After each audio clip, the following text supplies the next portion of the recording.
I told you how much I hate the Ubisoft logo now? Like, honestly, okay, look at it. It's like, it's a circle, right? But it's like uneven at the very like edge and then in the middle, and it pisses me off. I don't know, but okay, never mind. I'll shut up about it. Anyway, okay, Ubisoft. They had a pretty decent conference, I would say. Just like your typical Ubisoft conference, I guess. Like, it's sometimes fun and sometimes it's just like, hey, what? So, okay, I was in a call with a bunch of friends watching the conference together with these guys, and before the conference started, I was like, I swear to God, they're gonna have a dance number. They're gonna start off with a dance number. And what do? Yeah, they start off with a dance number with a panda suit.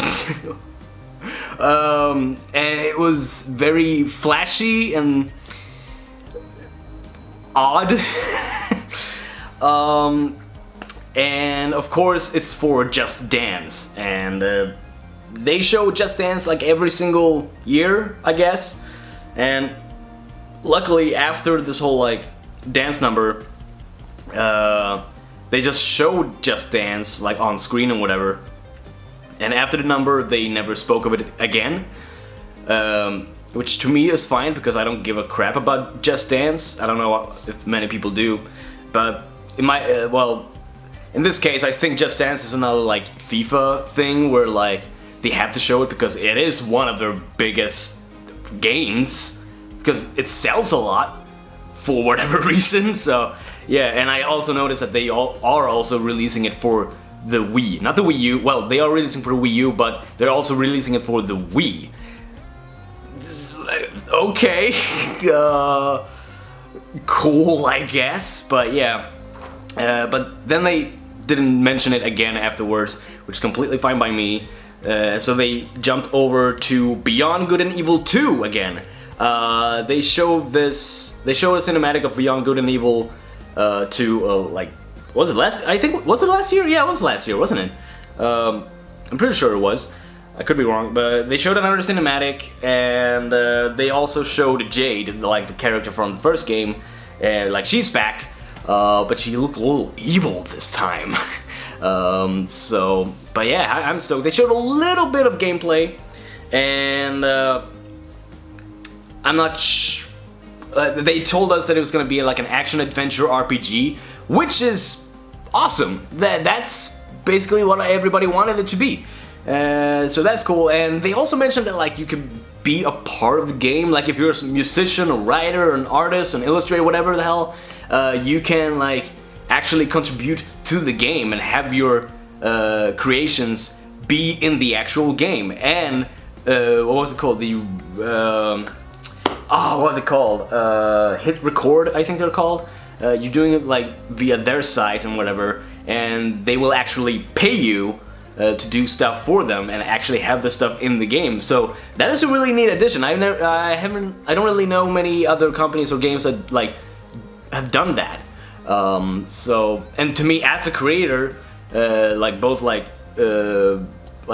with art and music and whatever, to me that's really cool, and I would assume that a lot of like creators would jump on this ship and maybe do stuff, try and do stuff for this game. And well, it's an awesome thing that they decided to do. And then they jumped over to Rainbow Six Siege. Why? I don't know. The game has been out for like, what is it, 4 years now? And I don't know if they showed anything new. I don't really pay that much attention to it, I'm sorry. I don't play Rainbow Six Siege, but I know some people who do, and they actually like the game, and so good on them. Good on Rainbow Six Siege, I guess. So then we jumped up. Then after that, this Finnish dude on a motorcycle crashes to the conference, just like driving his little motorcycle past the audience, and then get up on stage with a really thick Finnish accent, but like charming nonetheless. Showed us a Trials game, Trials Rising, and this kind of game has been around for like 20 years or something like that. You know, like you're riding your motorcycle and like doing stunts and like in a 2D plane or whatever. And those games are kind of fun, and like, it's a good time waster, I suppose. And they are releasing it for the Switch, so you can play it on the go, which is always a neat thing to do, because it is a perfect game for a portable console. So yeah, I don't know if they said it was gonna be free or not. I don't think it is, but yeah. But hey, that's a cool game, I guess. And then they jumped up to The Division 2 again, saying that they're gonna release it in form of episodes. I don't know if a lot of people saw that as a positive thing. I know I didn't. Did they even show gameplay? Well, they showed a little bit. I don't remember. I like I said before, I never played The Division. I don't intend to, because it just seems like your whatever game. And The Division 2 doesn't look any different. And when they said they were gonna release it in the form of episodes, it's just, to me, it feels like, why don't you just finish the game and release it? I could be like really like blindsided when it comes to this, but to me that it's a negative thing. Like, if they say like we're gonna release this game in like form of episodes, it's an action game. You shouldn't do that, I feel. But whatever. And then we got. They showed us Mario and Rabbids Donkey Kong Adventure. Cool. And I got to see my good old buddy Greg Kirkhope on stage performing some awesome music for the game. And just, yeah, sadly I've yet to play Mario and Rabbids. It's one of the games that I want to play, and it's been out for almost a year now, I know, but like I said, I don't have that much money to spend on games, but Mario & Rabbids is definitely one of the games that I want to get as soon as I have the money for it. And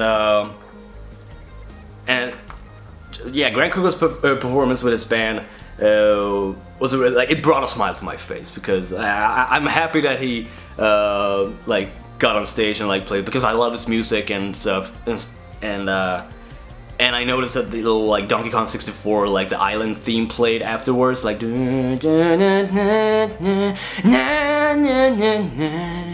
it was really like and I like it. I had a big old smile during that, and it's available this month on June 26th, right?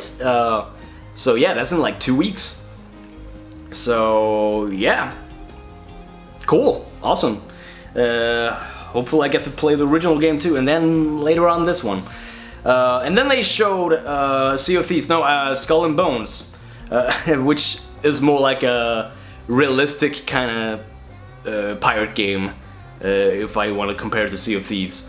And they showed us a lot of gameplay, and it looks really freaking cool. You can customize the ship with like different sails, like different like figureheads, cannons, and whatever. And as far as I see, it seems like it's just the ship part. No, they actually show like you walking around. Okay, alright. I take back what I said. It looks really cool. I would like to try it out because I love pirates, and yeah, they didn't really say when it was gonna come out, did they? God, I missed a lot of stuff, didn't I? And then after that, they show Elijah Wood came up on stage, which is cool. I like Elijah Wood. He's a funny guy. And they talked about the game that they announced. Was it last year or was it 2 years ago? Well, it's called Transference, and they showed a little more of what the game is about. Sadly, I still don't know what the game is all about. It was really like a creepy dad just like talking to his kid or whatever, and it looked very like PT-ish, which is fine. It looks interesting. I haven't, like I said before, I haven't tried VR even once, and playing this would probably scar me for life because I'm a pussy when it comes to like horror games or anything of the like. But it seems cool, and it's coming out this fall. So yeah, Transference. If you have a VR headset or whatever, you should probably pick it up for Elijah Wood's sake. And then they showed Starlink. They showed this game last year as well.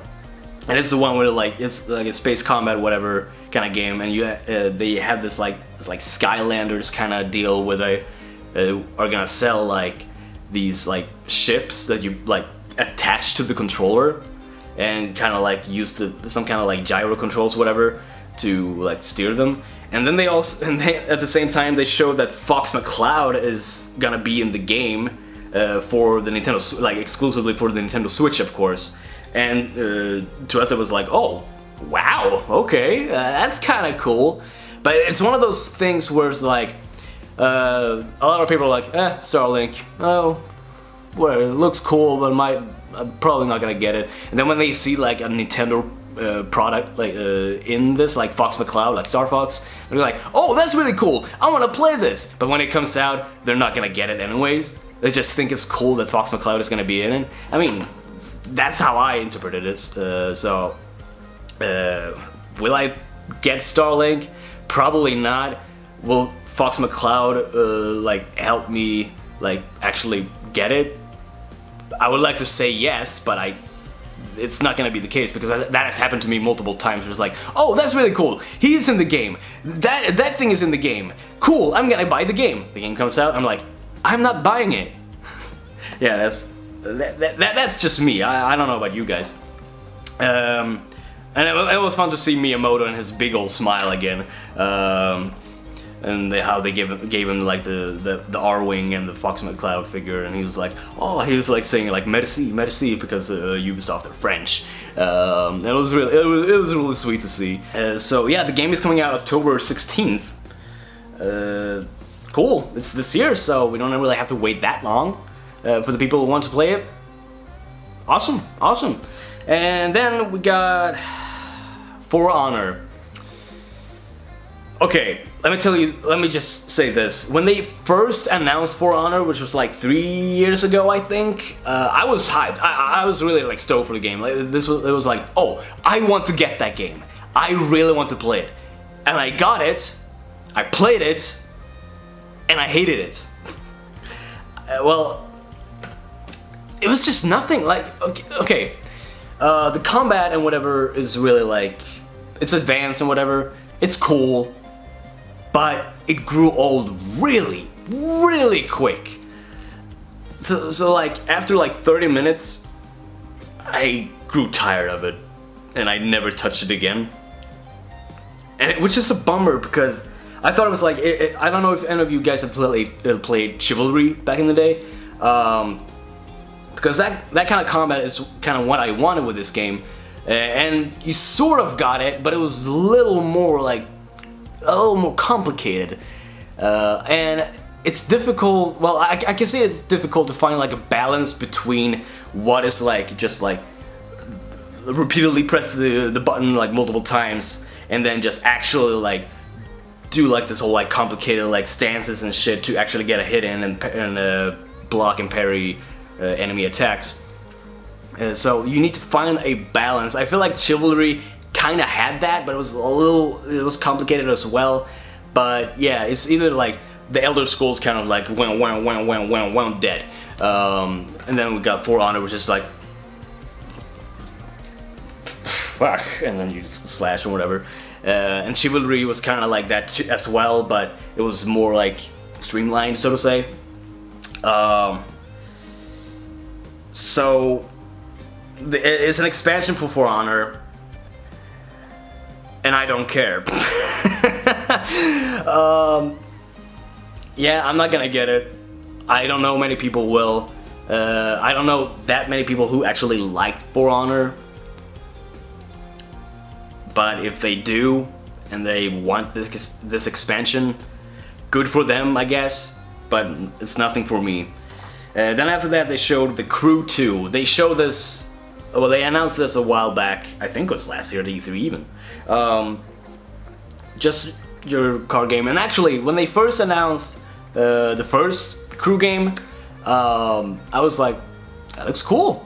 I would actually like to play it. Because it was like open world. It's not your typical racing game or whatever. Turned out that it was, and I didn't get the game in the end. But if I was like, if I had to buy a racing game, this would probably be it.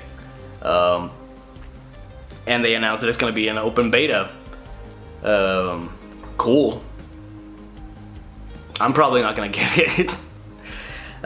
So yeah, that's The Crew 2. And then they ended the conference with Assassin's Creed Odyssey.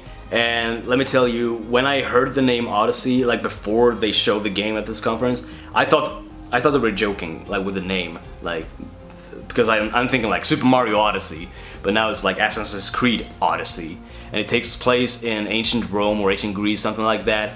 And I know a couple of friends who like that kind of like era, like the lore, no, like the history of ancient Rome and Greece and whatever. And well, looking at it, like if you didn't know about the title for the game and just looking at it, it doesn't look anything like Assassin's Creed. It could have been something completely different. Like they had like these like, you had like dialogue options and whatever, like you had choices and such. So it didn't feel like Assassin's Creed at all. But it is Assassin's Creed. I think they just like slapped the name on there. And also, the last Assassin's Creed game came out last year, Origins, didn't it? So having a year to release this game, isn't it a little quick? From what I heard, the game has been in development for like 3 years or something like that. But I feel like it didn't start out as an Assassin's Creed game. I feel like they just like slapped the Assassin's Creed title on there because Assassin's Creed is big, and a lot of people are gonna be like, that's Assassin's Creed, I wanna buy it. That's what it feels like. But they showed off a lot of gameplay, a lot of like the combat and the dialogue, and just like and it looks beautiful. It looks really colorful and whatnot, and it looks good. It looks good. Sadly, I haven't played an Assassin's Creed game ever since 2, which came out in 2010 or something like that. I'm not a big Assassin's Creed guy. I played 1 and 2 and then I stopped. I heard 4 is really good, like Black Flag, but I mean, I don't know.